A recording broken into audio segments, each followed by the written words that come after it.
everybody, moving on, Module 9, page 285 in your textbook. So this is Polyatomic Ions, a Molecular Geometry, the title of this chapter. We're going to go all the way to example 9.2 today. So what are we covering in this module? Polyatomic ions, the VSE PR theory, purely covalent and polar covalent bonds, purely covalent and polar covalent molecules, the practical consequences of being polar covalent or not. So lots of information, but as usual, one step at a time. Let's start with polyatomic ions. Page 284 in your textbook. So what is a polyatomic ion? You already learned that an ion was an atom that had a charge. It could have a positive charge if it lost an electron or more, or it could have a negative charge if it had a gain, that atom had gained an electron or more than one charge if it had gained more than one electron. So atoms with charges. But here we have poly. Poly means more than one. Atomic. Atomic means atoms. So we have a group of atoms that together, they have bonded together and they are charged. Sometimes they are positively charged, sometimes they are negatively charged. But they work as a group of atoms. So the definition is polyatomic ions, because they have charges, which are formed when a group of atoms, as a group, gains or loses electrons. The first example in your textbook is the hydroxide ion. Hydroxide means a hydrogen and an oxygen. So they got together, the hydrogen and the oxygen are bonding right here. Remember that these two are non-metal. So they're bonding covalent. These atoms have bonded with covalent bonds. They're sharing electrons. The hydrogen is happy. It has the two that it needs to be stable, to be like helium. But oxygen is not. Oxygen does not have 8 around. When you're dealing with non-metals, remember, they want to be like the noble gases at the end of their row. So for hydrogen is to be like a helium and have 2 to complete that orbital and be stable. But for everybody else, they want to meet the rules of the octet rule. So have 8 around. So 2, 4, 5, 6, 7. This oxygen is missing 1 electron to be happy. So what happens? It will find somebody else to bond with. Let's look at the next slide. Here we have the hydroxide polyatomic ion. It's an ion, okay? And it's negatively charged because it has taken the electron from this sodium. So it paired with a sodium to get the extra electron that the oxygen needed to be happy. It has 8. So when that happens, now this polyatomic ion right here is negatively charged. The sodium lost that electron. So it has a positive charge of 1 because there's a proton in the nucleus that's not being neutralized. The electrostatic forces, positive, negative, attack one another and they stay together, creating an ionic molecule. So, summarizing here, some compounds have both ionic and covalent bonds. There's a covalent bond between the hydrogen and the oxygen, and an ionic bond between this polyatomic ion and this metal.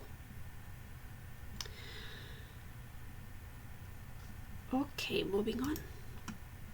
The second example in your book is on page 286. It's the carbonate ion.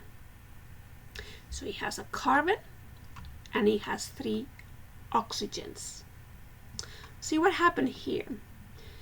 Anything that's between the carbonate and the oxygens is a covalent bond because both the carbon and the oxygen are non-metals. They're in the non-metal section in your periodic table. They're pink peachy color, okay? So they form covalent bonds to be together. What happens here? The carbon, is it happy? Well, 2, 4, 6, 8. That carbon is happy with those covalent bonds. What about this? 2, 4, 6, 7. It's missing an electron here. Not happy, this oxygen. What about this one? 2, 4, 6, 8. This one is happy. Perfect. What about this one? 2, 4, 6, 8. Sorry. 2, 4, 6, 7. So those 2 oxygens are not happy. They are missing an electron. So what are they going to do? They're going to try to find them. Here you go. For example, they can, and they do, pair up with a potassium. Each potassium, if you remember from when you learned about ionic compounds, each potassium, which is in column 1, and is a metal, will try to give away 1 electron. To make those 2 oxygens happy, you need a potassium for each one of them. Here they are. 1 potassium gives the electron to this oxygen. The other potassium gives it to this oxygen right here, represented with the purple dots. So now what happened here? The whole polyatomic ion has a charge of 2 negative because they gain 2 electrons, making it negatively charged by 2. The potassiums, each one, has a positive charge because each one of them lost 1 electron. And of course, positive and negative charges are attracted, and that keeps the molecule together. This molecule is called potassium carbonate. In a minute, you're going to learn how to name this kind of compound, so don't worry too much about that right this minute. I just want you to focus on what's going on there with those electrons. How are they moving around? The book shows you a more detailed, step-by-step moving around of those electrons. And I told you before, if that's how your mind, your brain works, check it out. Check to see how Mr. Wiles moved those electrons around. It doesn't work that way for me. I like this way better. Okay? But you're going to be reading the book and you utilize whatever method works best for you. Table 9.1 is on page 288 in your textbook. And I'm sorry to tell you that you're going to have to memorize this table. We're going to be quizzing. I'm going to be quizzing you on this table in the next few weeks. We're going to be learning half the table one week and half the table the other week. But you need to memorize the names of the polyatomic ions. These are the ones that you're going to encounter in this textbook. There are a lot more. Okay, let's look at these. Is there a simple way to memorize where these names came from? Not really, okay? Not really. There's a few tricks that he gives you to memorize the table, but you're going to have to memorize it. C2H3O2 with a negative charge is the first one. That one is acetate.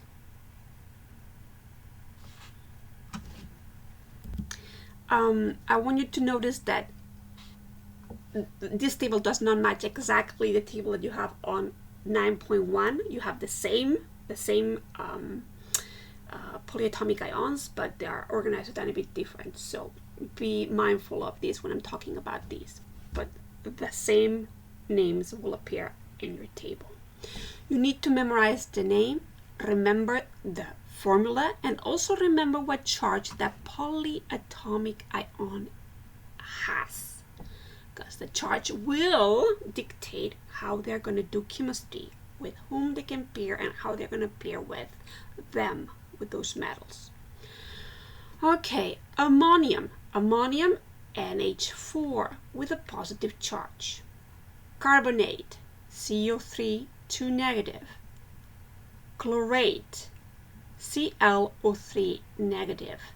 Chloride, ClO2 negative. Chromate, CrO4 2 negative. So they have two charges that are negatives. Cyanide, Cn negative. Dichromate, Cr2O7, two charges negative. Bicarbonate, HCO3 negative. Bisulfate, HSO4 negative. Bisulfite, HSO3 negative. Hydroxide, OH negative. You're going to see this one a lot. Hypochlorite, ClO negative. Nitrate, NO3 negative. Nitrite, NO2 negative. Oxalate, C2O4 2 negative. Percolate, ClO4 negative. Permanganate, MnO4 negative. Phosphate, PO4 3 negative. Sulfate, SO4 2 negative. And sulfide, SO3 2 negative. Now, the trick he gives you, and that only works for the ones that you have here in the box, okay? When an ion ends with oxygen, here you have it, they're all ending with oxygen. And there's more than one of them. They look very similar, don't they? Its name usually starts with the first atom. Well, all the ones that have oxygen do that. Carbo from the carbon, chloro from the chlorine, sulfate, sorry, this one, it's the sulfate here, by means too, but don't worry too much about that. Nitrate from the nitrogen, and here's a sulfate from the sulfur. So they start with that, although they are a tiny bit different. So when you read them, that gives you a hint of what the first atom is.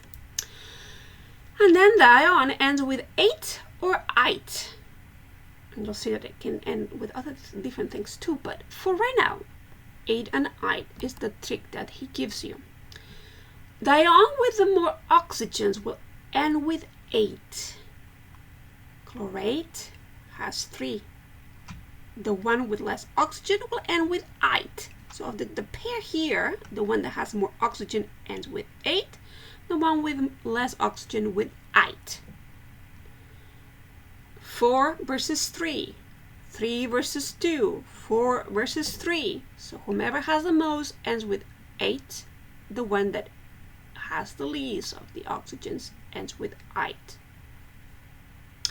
But this has 4, this has 3, 3 and 2. So it doesn't mean a number, it's just who has more or less. And that's the only trick the book gives you.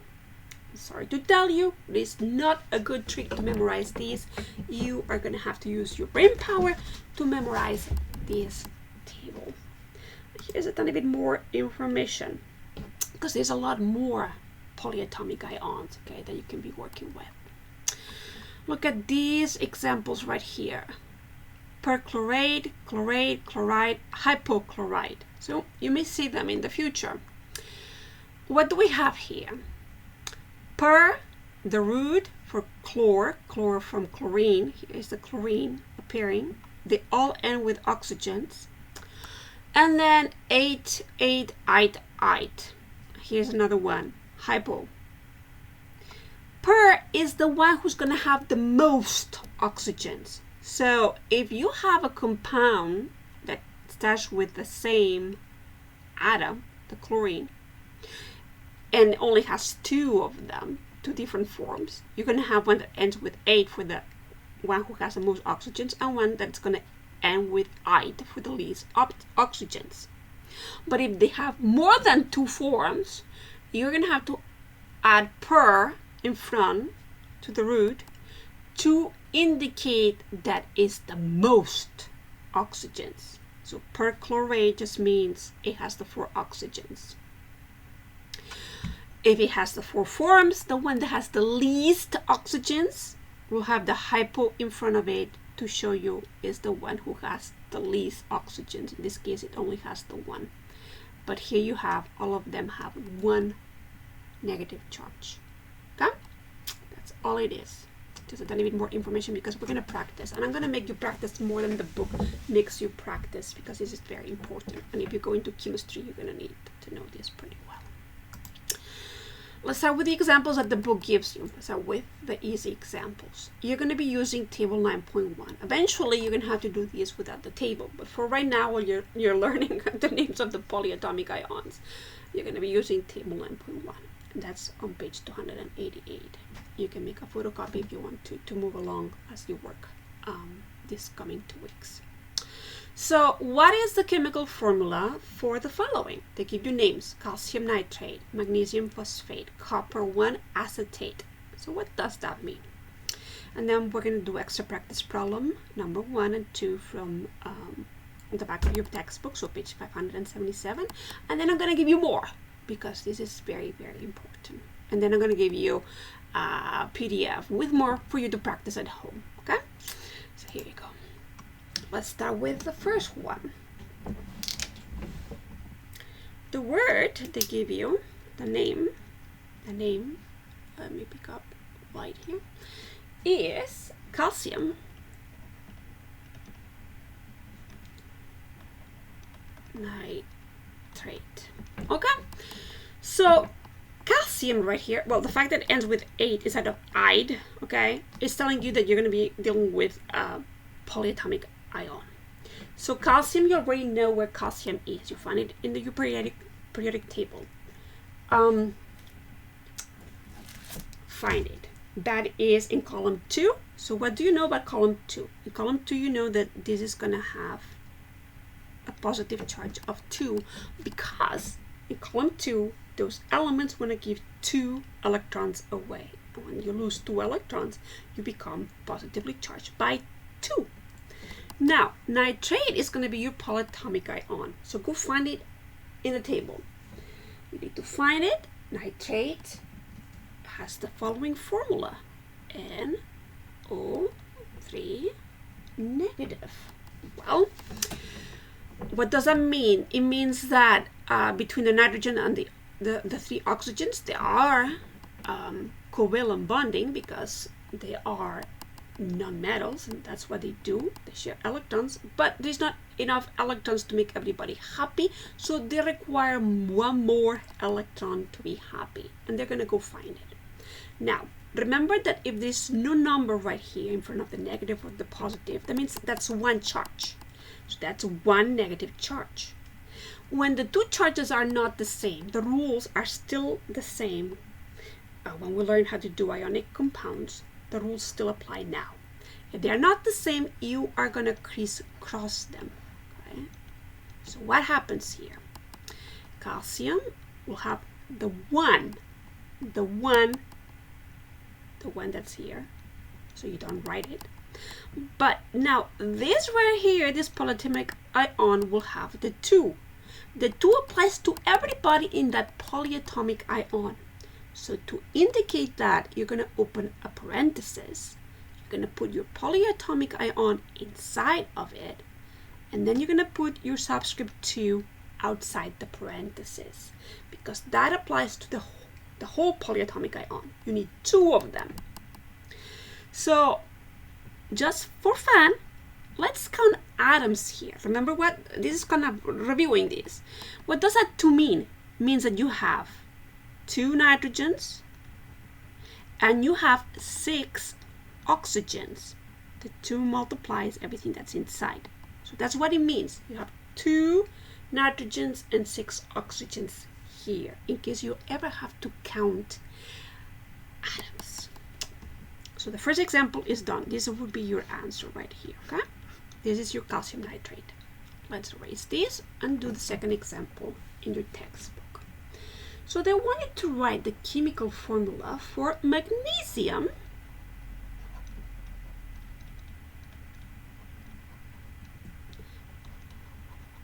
phosphate. Okay, here's another ending that indicates that you are dealing with a polyatomic ion. So magnesium is in your periodic table. Go find it. Magnesium is also on column 2. So you're going to put magnesium and a 2 plus because it wants to give 2 away. So we're becoming 2 positively charged. And then you're going to find your phosphate on table 9.1. Just find it. Phosphate looks like this. PO4 3 negative. Eventually you're going to know how to write this by memory, but for right now use your table. So what do we do here? This is a 2, this is a 3, they don't match, so we cannot drop them. What we need to do is crisscross those charges. So magnesium gets a subscript of 3. The polyatomic ion, remember, is a unit. You cannot break it, so you're going to put it in parentheses, PO4, and then it gets the 2 of the magnesium. This is the formula for magnesium phosphate. And then you're done. The rules still apply, the same rules. Don't match, then crisscross them. If they match, drop them. If you have numbers like a 2 and a 4, so those are divisible by 2, divide by 2 to make it the smallest possible whole number. Okay, last example they give you is copper 1.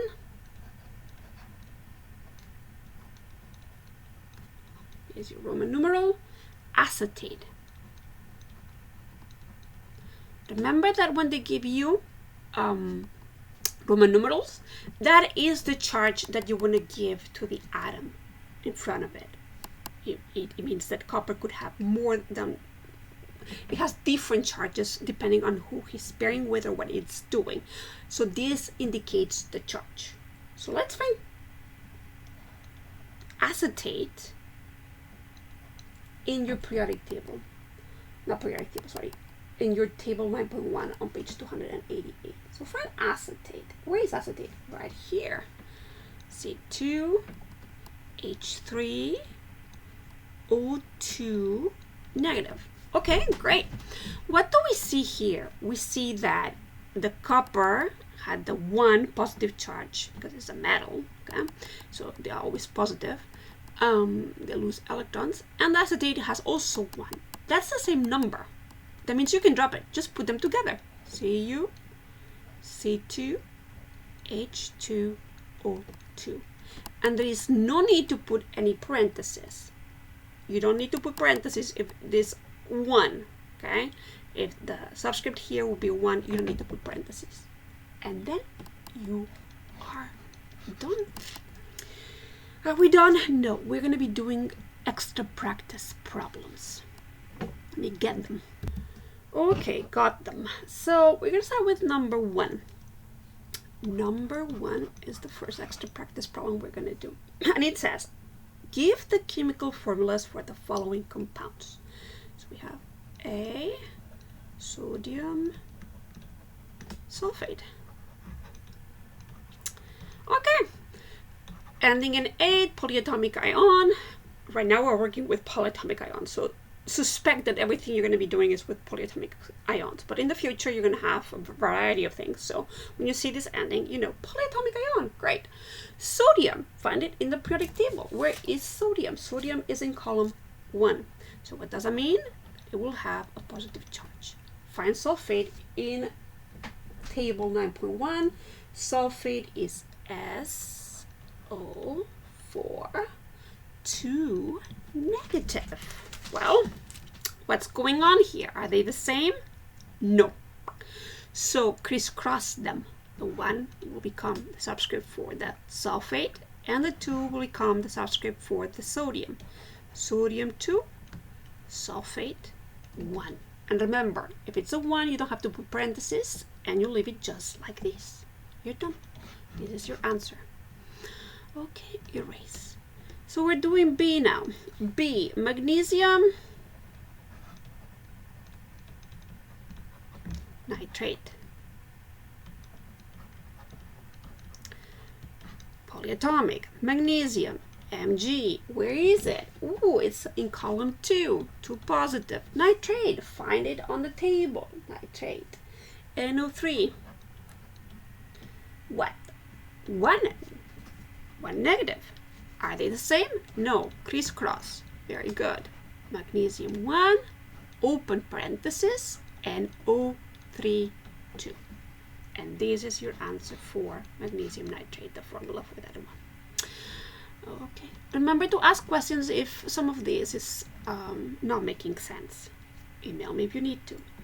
Calcium carbonate. So calcium carbonate. Another polyatomic. Calcium, column 2, 2 positive. Carbonate, find it on the table. CO3 negative 2. Oh, same numbers. So drop them, put them together, and you are done. This is your formula. The last one for number 1 is aluminum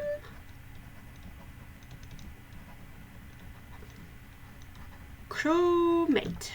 Okay, another polyatomic, aluminum Al.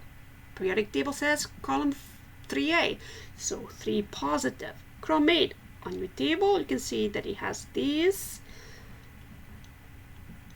formula. So are they the same? No, crisscross, crisscross. So aluminum 2, you need to keep the atoms of the polyatomic ion together, so open parenthesis, write it inside, and put the subscript 3 outside. Now you have aluminum chromate, and you're done. That was example 1 of your extra practice problems. Number 2, moving on. Number 2 says, name the following compounds. So in this case, they give you the formula and you need to name them. So I just put them here.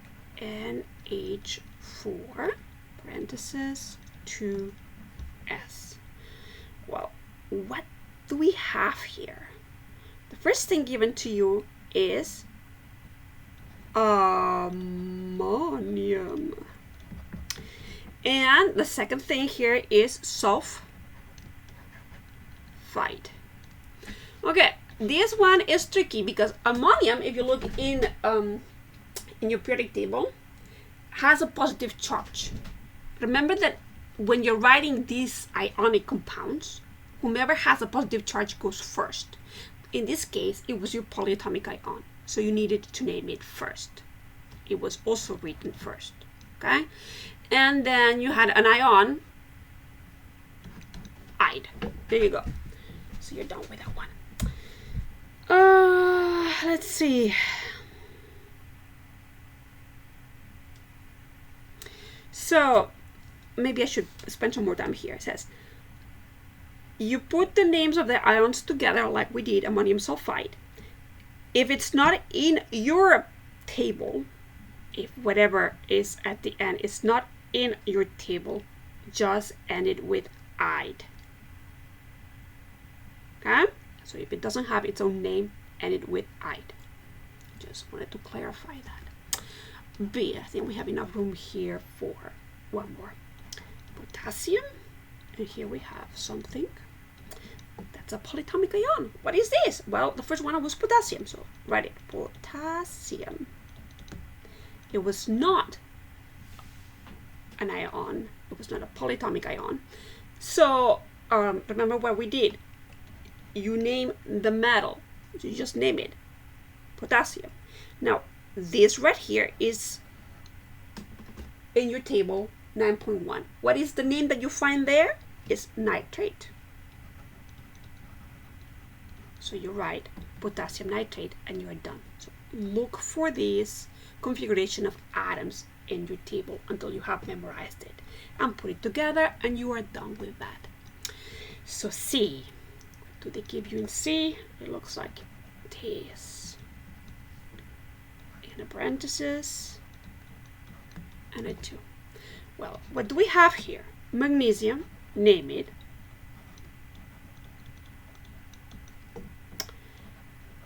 You're going to find this on table 9.1, and what's the name that you find is phosphate. It has its own name, so you write the name of what polyatomic ion is present. Magnesium phosphate is the name of this compound. And the last example here, D, looks like this. Okay. Okay, this is a metal.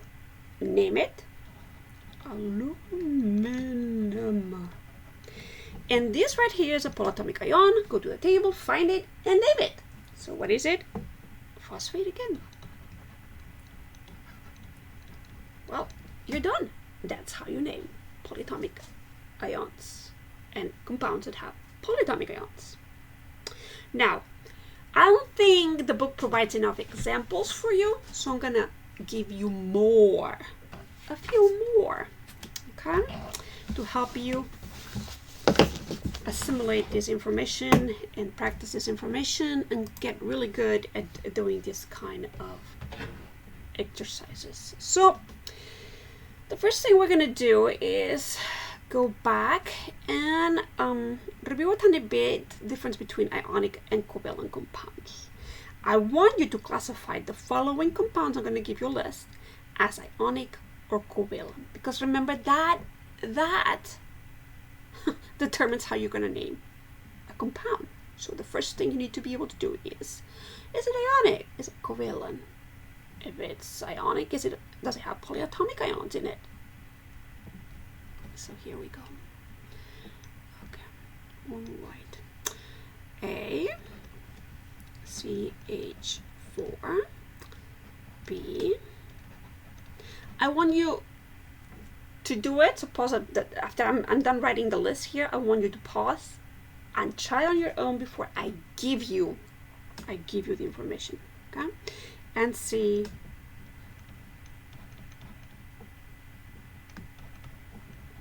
So the question here is, who is ionic and who is a covalent compound? Tell me what you think, and then we'll see how well you did that. Pause. Okay, I'm gonna give you the information. So the first one, you should see that you have a carbon and a hydrogen. That means that you have two non-metals, and that means you have covalent. I'm going to put a C for covalent, I for ionic. That way I don't have to write it down. The second one, you should see that you see a potassium and a chlorine, metal and non-metal, and that means ionic. What do you have here? Well, you have carbons. That's a non-metal. Hydrogen, non-metal. And bromide is a non-metal. So, well, you have another covalent compound. So that's the first step. You always have to determine, is it covalent, is it ionic? And from there you can name things. Erase these. I want you to name the following. Okay.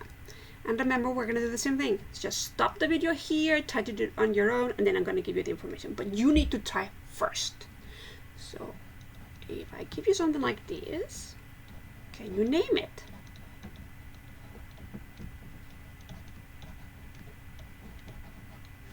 And the last one. Okay, pause it and try. Okay, did you name these as sulfur, hexa, fluoride? Okay, let's look at this first. What do you have here? You have sulfur and you have fluorine. Those are nonmetals. So you need to use the rules for naming covalent compounds. This is a covalent compound. How do we do that? Well, you need to name when you see the first, sulfur, and the next one will end with "ide," but you also need to indicate how many of them were there. Hexa means 6, so hexafluoride is the name for this compound. Okay, the next one. If you had more than one sulfur, if you had a 2 here, you put D in front of it, okay? Disulfur hexafluoride. So when you have covalent compounds, you need to name the number of atoms that are in each group. Let's look at this one. Remember, this is not here, so this is not here either. But let's see for the next one. This has 2, so D. What is it? A phosphorus. So we name the atom, put D for 2. And what do you have here? 3. And that's 3 oxide. Remember that oxygen, you kind of change it a bit to make it oxide, hydride, and stuff like that. So pay attention to those endings already. Okay? So they have the ox part of oxygen, but they've been modified a tiny bit more, and you need to remember that. There is no set rules, you just memorize their names. Okay, the next one, what do we have here? We have a potassium and we have a nitrogen. Potassium is a metal, so you don't name them the same way you name the covalent compounds. With metal, non-metal, with ionic compounds, you just name the name of the metal. And what is that? Potassium. So when you have metals, you don't put the D, 3, tetra, whatever, hexa, penta, all those little suffixes that indicate the number of atoms. You don't attach them to the name of the metals. That was the rule. I should put here, it is ionic. Okay, so potassium is done. What about the next one? Well, that's a nitrogen. A nitrogen changes a tiny bit the name, so it's nitride. Okay, just like oxygen did that. Nitride is the ending for that atom. Okay, what do we have here? Calcium and chlorine. Well, calcium is also a metal, so you have another ionic compound. Same rule. When you have metals, you just name their name. What is that? Calcium. And then what do we have? A chlorine. So chloride is the ending for that atom. And now you have named covalent and ionic compounds. Okay. Let's keep practicing. This is very, very important because you're going to see next in the next chapter we're going to start stoichiometry. So you're going to start with chemical reactions, and they're going to give you names, and they'll give you names of compounds, and you're going to have to write their formula so you can do stoichiometry. So you need to get really good at writing down the formulas from the names of the compounds they give you. It's just chemistry. It's chemistry. So one step at a time, we're learning new things. Okay. Now we're going to practice giving the chemical formula. For 4 is a little bit tricky, but not much tricky. It says, what is the chemical formula?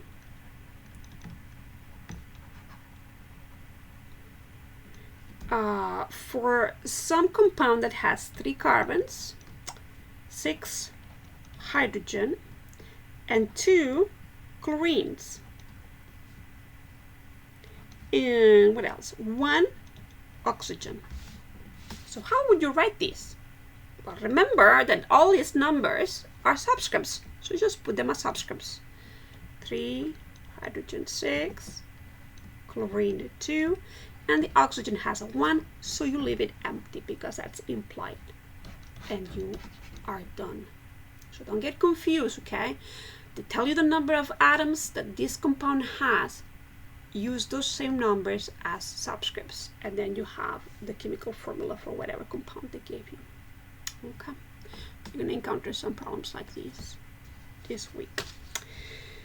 Now, can you count the number of atoms? So number of atoms in this molecule.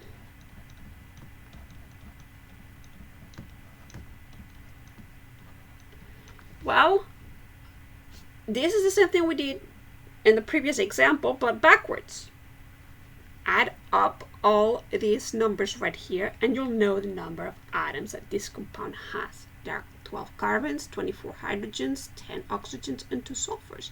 So 12 plus 24 plus 10 plus 2.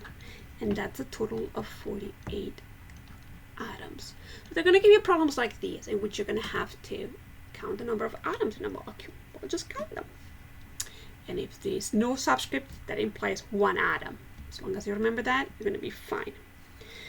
Which of the following molecules are covalent? Some more examples, because deciding if it's covalent or ionic decides the name. Okay, so you need to be really good at these. B, P2, H6, C, calcium, and a D. So pause for a second and decide covalent or ionic. So covalent or ionic is your question. Let's look at the first one. Okay, to be covalent means that you have two nonmetals. Sulfur and oxygen are both nonmetals. So this is a covalent. What about this one? Phosphorus and hydrogen are also non-metals. So that's another covalent compound. If you have metals, you're going to be ionic. So those two are going to be ionics because both calcium and potassium are metals. So you need to be able to do stuff like this. Now, we are going to practice a tiny bit more, just a tiny bit more. And then I'm going to give you some pages to take home with you this week. And actually I'm going to be sending them to you in PDF format, and we're going to solve them next week. Name the compounds in problem 6. So we're going to go back to 6. A was SO3, B was P2, H6, C, CaSO4, and D is KF. Can we name them? Yeah, we sure can. We have enough knowledge to do this. Stop right here, try to name them, and then come back and see how this is done. Okay. I'm going to go ahead and give you the names because you stopped for a minute. You did. And then, okay. So we said that this was covalent, this was covalent, this was ionic, and this was ionic. And that influences how we're going to be naming these. For covalence, you need to specify how many atoms are there. So let's start with the first one. What do we have here? Sulfur. And then what do we have? Oxygen. How many? 3. Trioxide. Well, that completes the first name. What about this one? There are 2 of them. D. What are they? Phosphorus. And what do we have here? 6 of them. That's hexa. What do we have? Hydrogen. And that's one of those ions that kind of sounds like hydrogen, but it has changed a tiny bit, and you're going to have to memorize. So it's hydride. Okay, it has this ending, hydride. Okay, so we're done with the covalent naming. What about the ionic naming? Well, in that case, you don't have to specify how many atoms of each you have. You just have to tell me what you have. So you have calcium. And then you should notice that this is a polyatomic ion. So to name it, if you have not memorized it yet, go to the table, 9.1, and name that polyatomic ion, and it's sulfate. So you're done naming that compound. What about this? Well, metal, so name it potassium. And what we have here is just not a polyatomic ion, it's just fluorine, but because it's an ion, you're gonna end it with "ide." So fluoride. Okay, remember, if it's not going in that table, if it's not there and it's an ion, you end it with "ide." So that's how you name those compounds. The last example for today. I want you to give me the chemical formulas. So what are the formulas for the following? A tetranitrogen. Let me get an eraser. Okay, try again. Tetra nitrogen hexahydride. Okay. So with this one, tetra means what? It means 4. Nitrogen. Well, nitrogen is N. You have 4 of those. Hexa means 6 of what? Hydride means your hydrogen. So hydride translates to an H, and that hexa to a 6, and you are done. You have done the first one. Let's do B. I think we have enough room here for B. So nitrogen monoxide.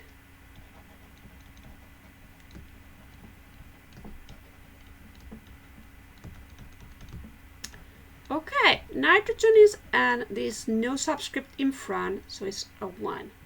Remember that you do need to mention that it's 1 for the second atom. You never mention it for the first, but you do need to mention it for the second. But oxide is an oxygen. There's a 1. You don't put anything. You're done. This is your nitrogen monoxide. And that completes our examples for this week. Next week we're going to do, well, this week at home you're going to do several more, but we're going to go over them next week. If you have problems, only the ones that you have problems, email me with the ones that you have problems and we'll cover them. So this completes this section in the book. Now, moving on. We just did that, more examples.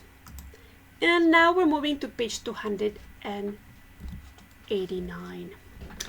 So we start with something that's called the VSEPR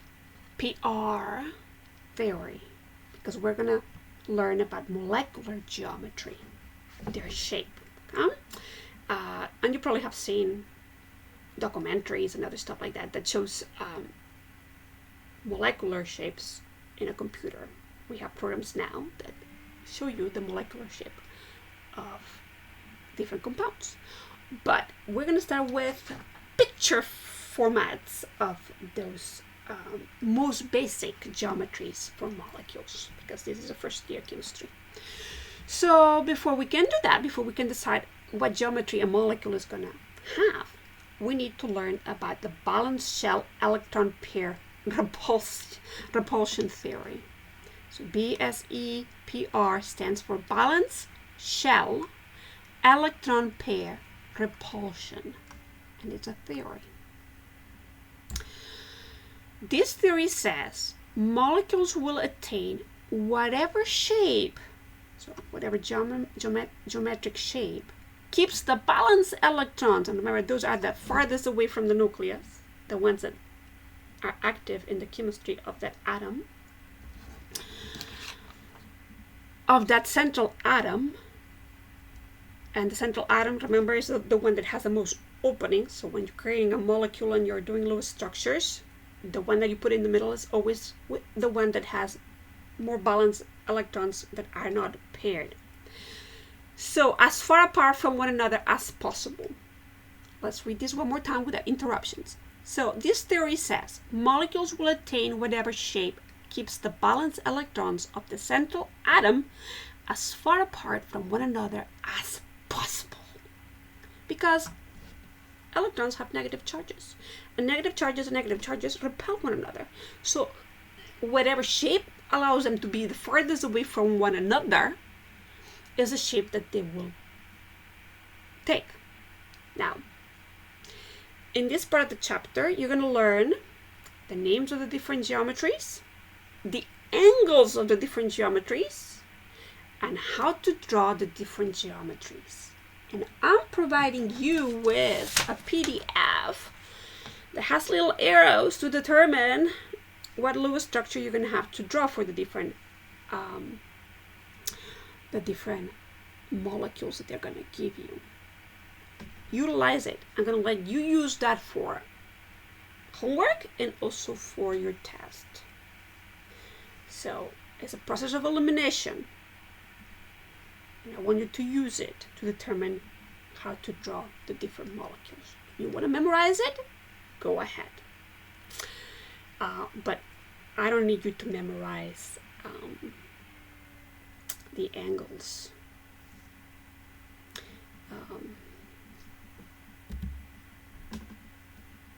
I want you to understand how this works. Okay? If you want to memorize it, that will be good, because if you go into science and do a lot of chemistry, you're going to need to memorize this. But for me, it's more important for you to understand this concept. So I'm not going to make you memorize the angles. Here you go.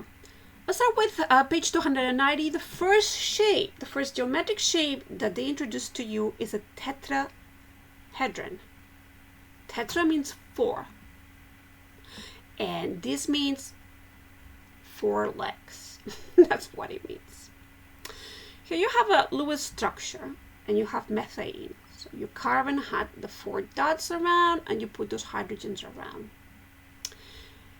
If you just draw a Lewis structure, the biggest angle that you can draw here is 90 degrees between the legs of this figure. But because of repulsion between the electrons involved around the central atom, the angle that allows them to be the farthest away from one another is 109.5. And those legs will move around that central carbon atom until they are 109.5 degrees. And they'll end looking, let's see if I can move this here, like these. Probably have seen representations of molecules using balls. Okay, so here's your carbon, and these represent the bonds, the covalent bonds between the carbon and the hydrogens, and those balls are the hydrogens. And if you, not you, but the molecules that have the 4 legs want their electrons to be the farthest away, they're going to have to move until they have this shape, the tetrahedron shape. You're going to represent the Lewis structure like this from now on. So basically, here's your carbon. The lines represent the bonds that are on the same plane. The thickened line right here represents the bond that is forward, so it's coming out of the plane. This is the plane, like an L. Okay, this is coming forward. You represent that with a thick line, and the leg that's going backward is going to be represented with a broken line. We also can do lines like this. Okay, you don't have to do them this way. You can do broken lines this way. So from now on, when they're asking you to draw the shape of a molecule, you're going to go from the Lewis structure to this representation. And remember that lines represent same plane. Thickened lines means that leg is coming forward, and the backward leg is represented by dots or broken lines. Okay, let's look at another one. The pyramidal shape, figure 9.2, is similar to the previous one. But if you notice here, one of the legs is missing. So it's basically a tetrahedron that has lost one leg. That's all it is. And when losing a leg, you have now 2 non-bonding electrons. So that nitrogen right here has 2 dots, which represent non-bonding electrons, and 3 covalent single bonds. Okay?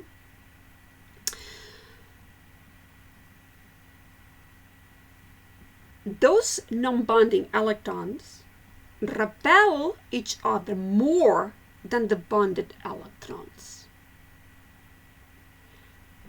And that shortens the angle between the bonded electrons. So basically this right here, pushing the electrons that are bonded farther away than the bonded before. This one was pushing. So this is repelling this one, is also repelling this one. Those two are being repelled by each other. Those two are being repelled by each other. And this angle allows them to be as far away from each other as possible. But when you lose this leg right here, and that becomes two non-bonded electrons, those repel the legs even farther. They have more power to repel the bonded electrons, which is what you see right here, making the angle smaller. So it's not 1.109 anymore, it's 107. The example they gave you was ammonia. So ammonia, nitrogen, and 3 hydrogens. And here again, here's your carbon, your hydrogens. The line represents it's on the flat plane.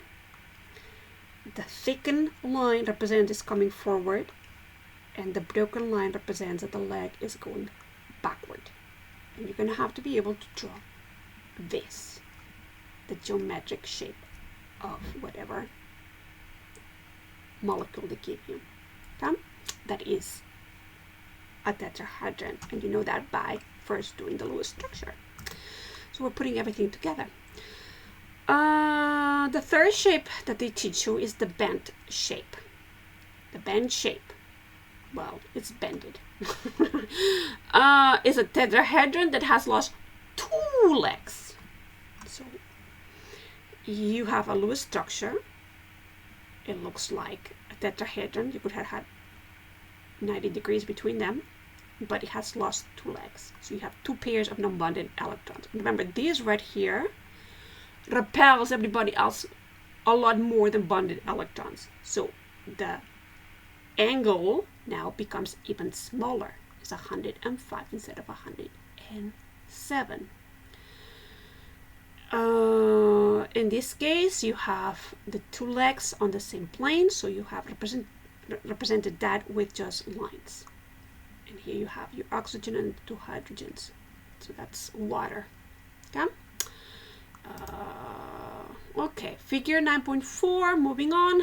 The 4th shape that they are going to teach you this year is called the triagonal shape or triagonal planar shape.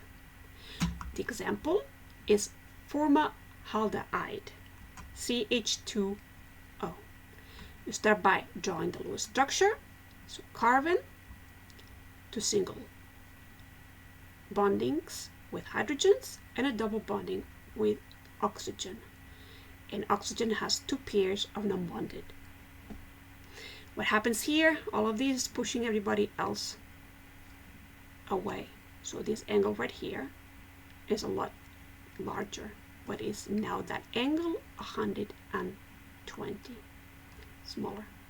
120 is what makes these bigger. Is making this molecule happy. That's the angle that allows everybody to be farthest away from one another, because those electrons are repelling one another. And what do you have here as a representation? Well, it looks like it's the same, doesn't it? They all have lines. There is no thickened lines or broken lines because they all are in one plane. Okay? And when you have a shape like this, that is called a triagonal shape, or triagonal planar, is in one plane. Now, linear molecules. When you draw the Lewis structure is also their geometric structure. And the angle here is 180. That's linear. That's a line. 180 is flat. In this case, I am showing you the double bonds with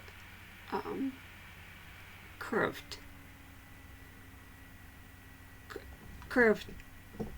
connectors, but sometimes it's just, let me see, straight connectors. So you're going to see both depending on what book you're using or where you are in what school. They're going to have, if you do chemistry, you're going to be putting like molecules together using balls, okay? And not just drawing, but actually touching the different parts and putting them together. But they can be straight connectors or banded connectors. Okay, so those are all the geometric shapes that you're going to be learning this year. No more. Steps for applying the BSE PR. Drawing Lewis dot structures is your first step. Be sure to include all non-bondings because those are important. And if you need to review, go back to the previous module and review how to do Lewis structures. Count the number of bonding and non-bonding electron pairs on the central atom. Double and triple bonds count as only one bonding pair. They are bonding regions now. Consult the chart from your notes below that describes arrangements of electron pairs in space that minimize electrostatic repulsion.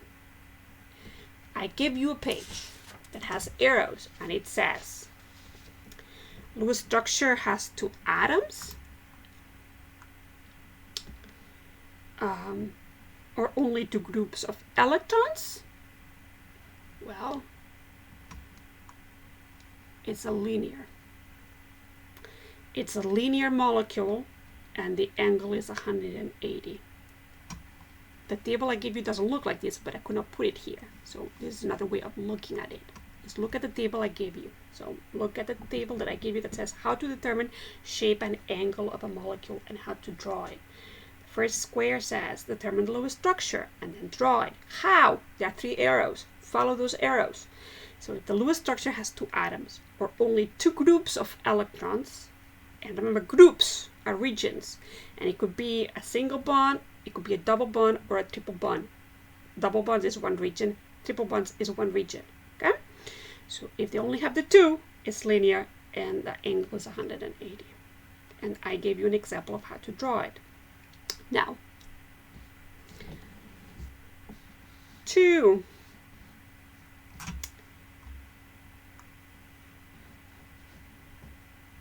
If your Lewis structure has three groups of electrons, so there are two bonded and one pair that is not bonded. So it has two bonded pairs and one non-bonded pair. The shape for that molecule is band. And you have an arrow that says Lewis structure has four groups of electrons. The basic shape can be as a tetrahedron, but then it has 0 non-bonding electron pairs, 1 non-bonding electron pair, or 2 non-bonding electron pairs.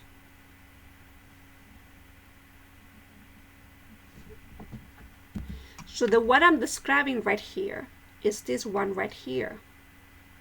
It says it has 2 non-bonding electron pairs, 1 and 2. And that is a band.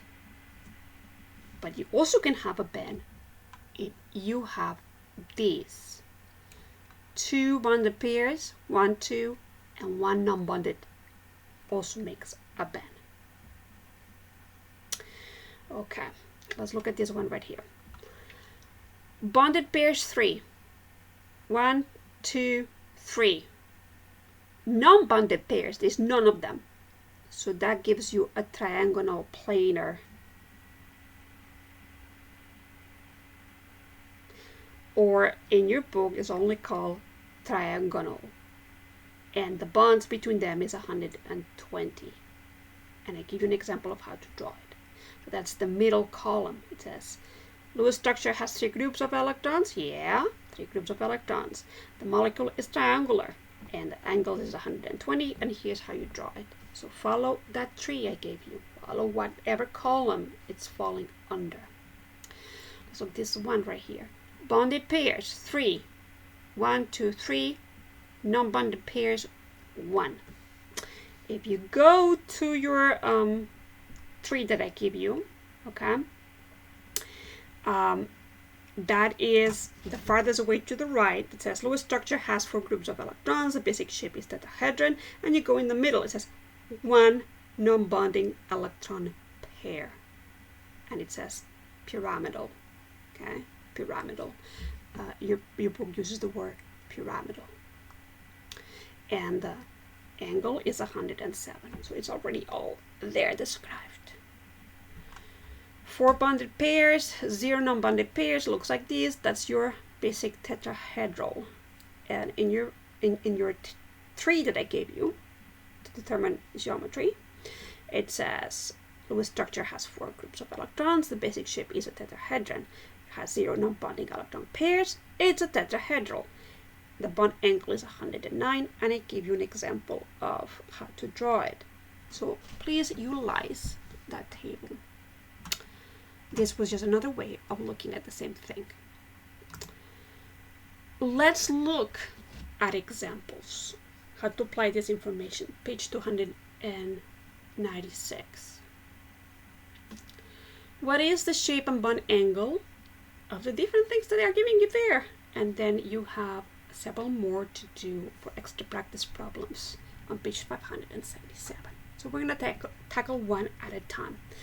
And I'm going to utilize the tree that I provided as a PDF, because if I'm providing you something with a PDF, it's probably because I want you to use it. So please use it, okay? So let's start with the first section here as an example. What were the steps? The first step is draw the Lewis structure. These are kind of long. And I agree, these are long problems and not very complicated because you have done Lewis structures quite a bit, but they're long. So the first thing you need to do is, from the formula they give you, is determine the Lewis structure. So how do we do that? Find all the different, there are 2 of them, Lewis structures for each one of the atoms involved in that molecule. You go to the periodic table, you find the phosphorus, that's on position 15, column 5A, so 5 dots, 1, 2, 3, 4, 5. And notice that the book is not teaching you how to do this. They assume that you already remember how to do this, but I'm gonna do the Lewis structures for you, just to review, at least for a few of them. Just to review, I'm going to do 2 of them like this, and the other ones are going to be directly into Lewis structures, because you should know this. You should know this. Hydrogen is in column 1, 1 dot, and chlorine in column 7A, 7 dots. 1, 2, 3, 4, 5, 6, 7, same for the other one. Okay. Now you determine who has the most openings. In this case, is the phosphorus. It has 3 unattached ones, so you're going to put that one in the middle. When you have hydrogens, you do the hydrogen next and everybody else around. So what do we have here? 2 non-bonded, and chlorine bonded, and chlorine bonded, and this one has dots as well around it. Okay, Lewis structure done. But they don't want the Lewis structure, they want the geometric shape of these. What is the shape and bond angle?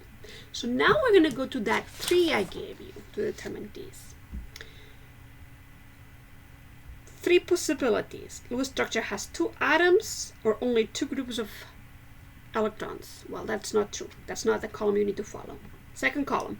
Lewis structure has 3 groups of electrons. No, it has 1, 2, 3, 4. So Lewis structure has 4 groups of electrons. Yes. So you're going to go with the farthest right path. It says the basic shape is a tetrahedron. So now we have to decide, is it tetrahedral, pyramidal, or band? Well, let's count the number of non-bonding electrons. 0 non-bonding? No, we have 1 non-bonding. There you go. 1 non-bonding. Oh, it has a 1 non-bonding electron pair. It doesn't have 2, we just have 1. Follow that path.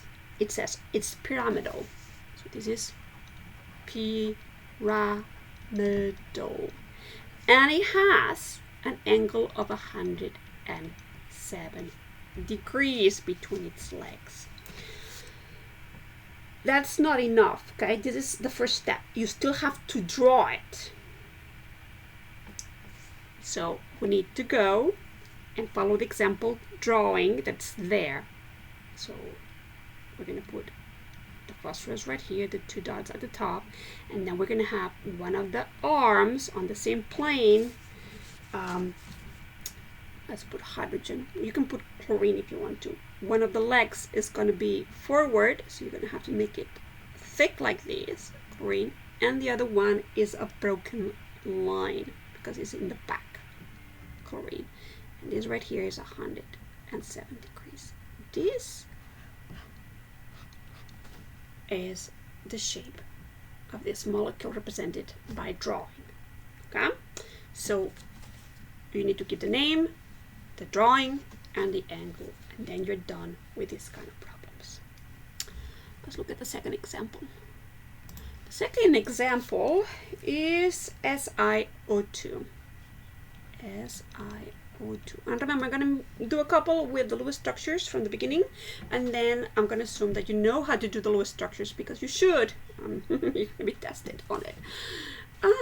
Okay, so find the atoms involved. Silicon. So S-E-O and another O. That is on column 4A. 1, 2, 3, 4. Oxygen in 6. 1, 2, 3, 4, 5, and 6. So 1, 2, 3, 4, 5, 6. Who has the most openings? The silicon goes in the middle. And what do we notice? It has 4. Each one needs 2. So it's going to do double bonding with each one of them. You can move around if you want to, but the dots around until everybody's happy, or use division to decide who's going to get how many. So it looks like this. Now we need to go back to our tree and the side. Lewis structure has 2 atoms. No, it doesn't have 2 atoms, it has 3. Or only 2 groups of electrons. Remember, this is one group of electrons, this is another group of electrons. So a group can be represented by one single, or a double, or a triple. It's a group. Okay? So this one has 2 groups of electrons. That makes this linear, and with an angle of 180 degrees. Okay? And I'm going to put it nicely here again because I put those bubbles around it. Your drawing for this molecule should look like these. The linear and the Lewis structure are the same. Very good. So this one is done. Next example. I'm not going to draw the Lewis structure. I'm just going to copy it from the book because you should know how to draw those Lewis structures. So this is what the Lewis structure looks like. Now we use our tree and the side. Lewis structure has 2 atoms or only 2 groups of electrons. It has more than 2, and it has 1, 2, 3 groups of electrons. So not there. Second column. Lewis structure has 3 groups of electrons. Yeah, 1, 2, 3. Continue down that path. The molecule is triangular. Oh, great. Trigonal. And it has 120 degrees between the arms. Now let's draw it. Let's draw it.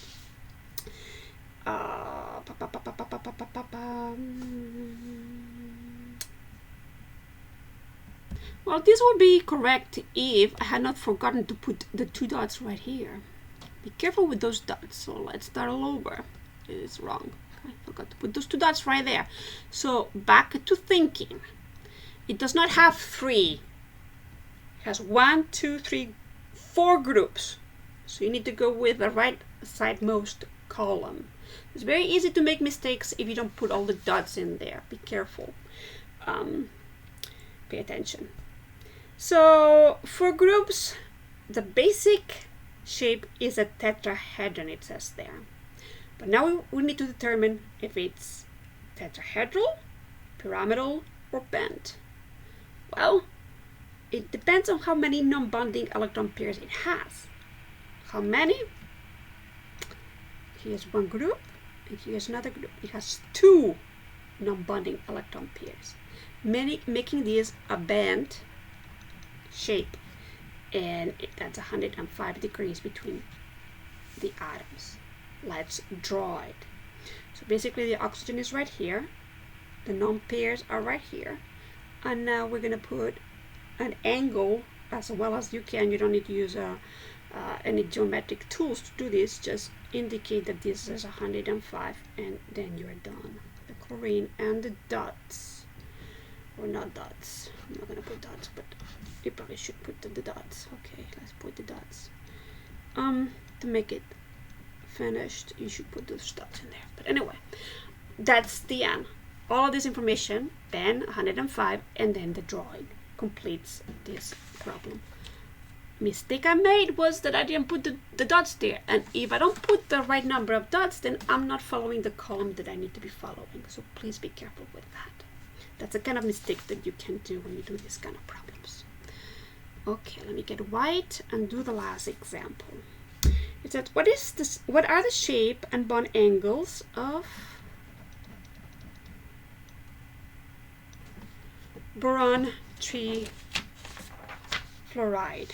So let's look at the Lewis structure first. So it looks like this. And remember that you need to come up with these. The book gives it to you right now, but later when you do on your own, it's not going to be given to you. You're going to have to come up with the Lewis structures review if you don't remember. And then we use our tree, and now we count correctly the number of dots and lines and stuff like that. How many groups? 3. 1, 2, 3. Make sure that there's no dots right here. Yeah, I did right this time. There's no dots, so it's only 3. If it's only 3, it's the middle path. It says Lewis structure has 3 groups of electrons. That makes it trigonal, and the angle is 120. So let's draw that as well as you can. So you put your boron in the middle. One of them is going to be at the top. So I'm going to put, and then you're going to have kind of 2 legs like this, with also the fluorines. And to complete, I'm going to put my dots around. And when I have put my dots around, I am done. And all of this information is what was required to complete this kind of problem. Okay.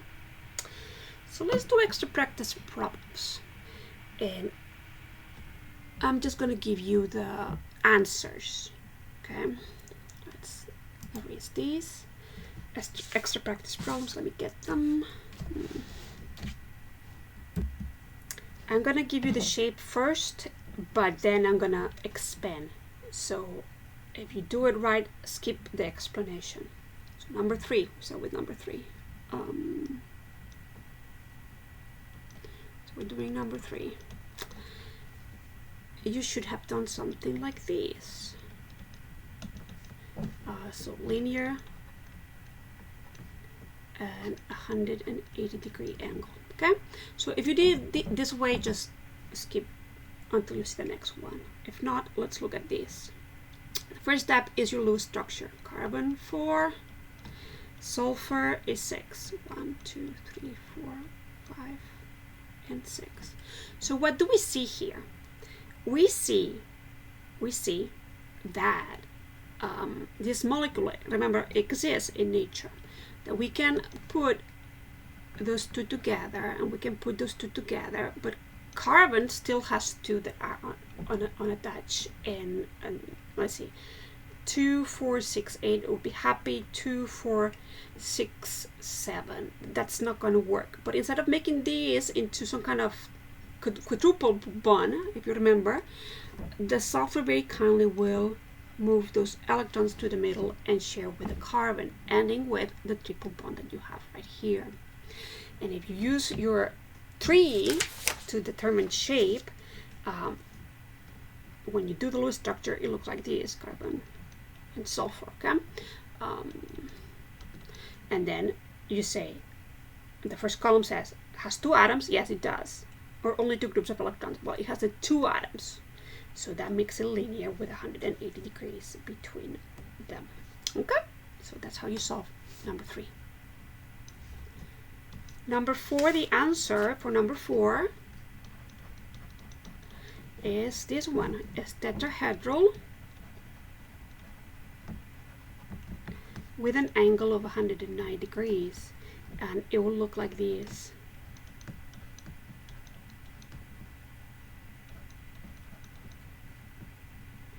Broken and forward, and the dots, remember all the dots around that iodine. So you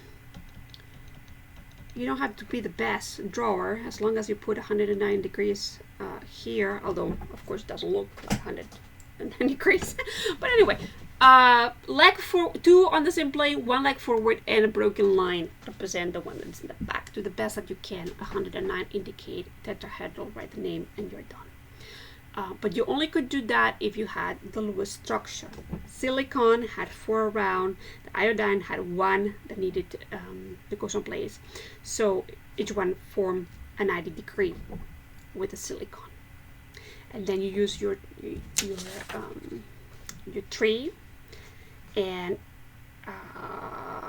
you read the boxes. It says 2 atoms or 2 groups of electrons. No, it has 4. So there's only one of the columns that says 4 groups of electrons. Tetrahedron. Is it? Does it have? Then you have to determine how many non-bonding groups it has. This one has 0, and that made it into a true tetrahedral with 109 degrees. That's where it came from. Okay. So please utilize the tree I gave you. Number 5, and F3, you should come up with pyramidal. And then the angle is 107 for that one, and it should be drawn like this. 1 on the same plane, 1 forward, don't forget the dots, and 1 backwards. So broken line to represent the back leg. Okay? So if you have that, you're done. How did we come up with this? After I drew the Lewis structure, I counted my groups. 2, 3, 4. 1, 2, 3, 4. Okay, those are groups of electrons, and that makes it a basic tetrahedron. Then I needed to decide how many non-bonding groups I have. I only have the one non-bonding group. That means that it's going to be a pyramidal, because your options are tetrahedral, pyramidal, and band. So 0, 1, or 2 non-bonding. And that made it pyramidal, and then you had all the information in your tree. Just follow the tree. That is done. 6. Let's do 6 next. 6 is carbon. Okay, so when you did the Lewis structure here, let me draw it for you. You came up with these.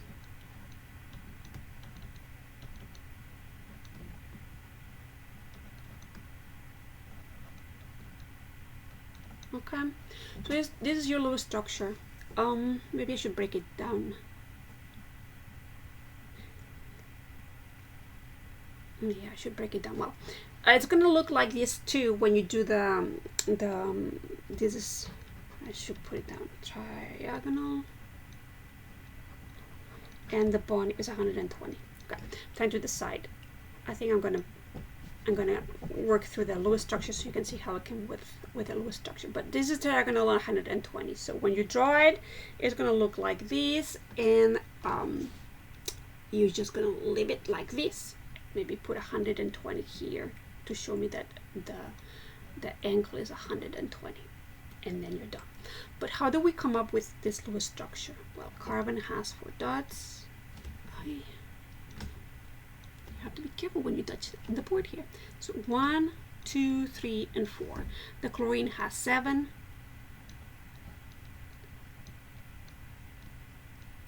And then the sulfur had 6. 1, 2, 3, 4, 5, 6. Well, I see that the chlorine only has the 1 that it needs to be happy. So I know that I'm going to put my carbon in the middle because the one that has the most openings goes in the middle, and immediately I'm going to attach it to the chlorine. So what do I have now? I have a carbon that has 3. So these two are together. 3, and the, oops, I forgot to put another chlorine. Careful, chlorine. Okay, so the other one also goes with chlorine. There you go. So back to white. I'm gonna put the chlorine. You could have put it here at the bottom. Chlorine.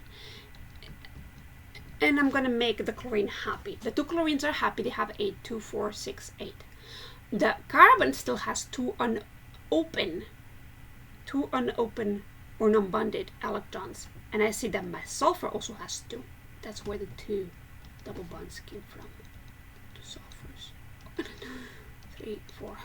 And that was my Lewis structure. And when I did my Lewis structure, it came up to this. Then I said, okay, let's count how many groups I have. The double bond counts as 1, 2, and 3. 3 puts me in the middle of my tree because it says Lewis structure has 3 groups of electrons. That makes it triagonal and 120. There's nobody else there in the middle. It's the only shape it could be. And when you look at the drawing over there, I probably should have put the legs a tiny bit. I should probably have done the legs a tiny bit better here. I'm gonna make the legs a tiny bit more beautiful. This right here is 120 degrees. You also could have done it like this. Carbon in the middle, the double at the top, to look a tiny bit more like the one that you have in the example. Okay, all of those I'm going to accept as correct as long as you indicate the angle to be 120. I'm happy. So if you want to make it a tiny bit more pretty and the angle's a little bit more correct, draw it like this. And that's number 6. And let's see, we only have one more to do, and then we are done for this first half of the module. The molecule they give you is this one, and the final drawing should look like this.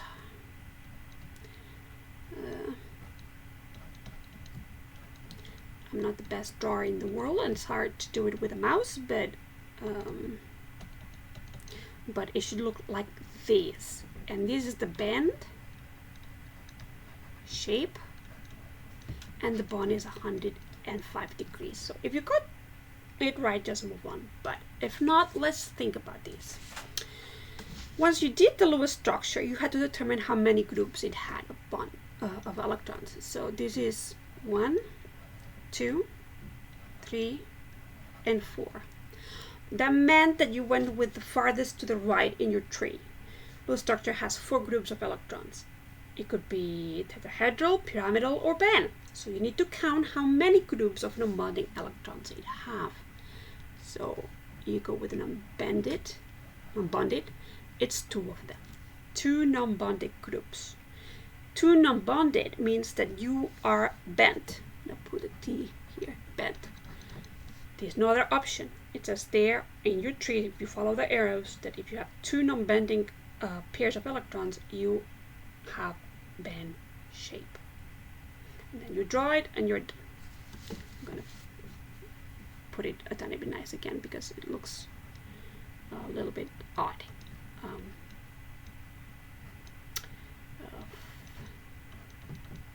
Okay, with the 105 degrees specified, you're done. Okay, so this concludes this section of the module. If you want to memorize the tree, memorize the tree if that makes you happy. If you go into science and chemistry, you may want to memorize the tree. Otherwise, follow the tree when you're doing your homework. Some of the things eventually maybe you're going to memorize on your own because you're going to be doing so many of these. But I'm going to allow you to use the determining tree that I put as a PDF in Google Classrooms for you. Okay? I'll see you next week. Let's see. Read your textbook for this section and add to your notes if you need to. Review any examples that don't make sense. Ask me questions, email me if you need to. Go through all that on your own as you encounter them and correct them as you encounter them so you don't make the same mistake over and over. Study for your quiz. There was no labs in this section, but if there were, you'll need to do them. And study and take your test. So hopefully by now you know how to do your Lewis structures. I'll see you next week. Have a good weekend.